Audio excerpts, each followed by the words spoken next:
Hello friends, നമുക്കിപ്പോൾ ഈ സ്ക്രീനിൽ രണ്ട് റേഡിയോ ബട്ടൺ കാണാം, മെയിൽ ഫീമെയിൽ എന്ന് പറഞ്ഞാൽ. ഇപ്പോൾ ഞാൻ മെയിലെ ക്ലിക്ക് ചെയ്താൽ ഓട്ടോമാറ്റിക്കായിട്ട് അത് മെയിൽ എന്നാവും, ഫീമെയിലെ ക്ലിക്ക് ചെയ്താൽ ഫീമെയിൽ എന്നാവും. എങ്ങനെയാണ് ഇത് സാധ്യമായതെന്നാണ് ഈ വീഡിയോയിൽ എക്സ്പ്ലെയിൻ ചെയ്യുന്നത്. നമുക്കിവിടെ ആദ്യം ഡെവലപ്പർ മെനു ക്ലിക്ക് ചെയ്തിട്ട് ഇവിടെ ഇൻസേർട്ടിനകത്തുനിന്ന് റേഡിയോ ബട്ടൺ എടുക്കുക.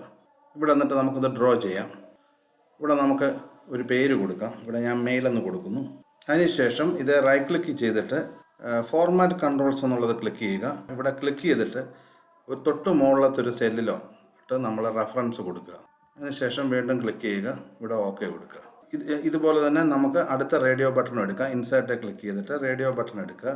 ഇവിടെ നമുക്ക് ഡ്രോ ചെയ്ത് വയ്ക്കാം. ഇവിടെ നമുക്ക് അതിന് ഫീമെയിൽ എന്ന് കൊടുക്കാം. ഇവിടെ നമ്മൾ ഒരു ഈഫ് എഴുതുക. ഈഫ് ഈ സെല്ലിലെ വാല്യൂ ഈക്വൽസ് 1 ആണെങ്കിൽ മെയിലായിരിക്കും, അല്ലെങ്കിൽ ഫീമെയിൽ ആയിരിക്കും. ഇത്രയേ ഉള്ളൂ. ഇപ്പം നമുക്ക് കണ്ടോ, ഫീമെയിൽ സെലക്ട് ആയി. മെയിലെ ക്ലിക്ക് ചെയ്താൽ അവിടെ അടുത്ത ടെക്സ്റ്റ് മാറി മെയിൽ എന്ന് വന്നു.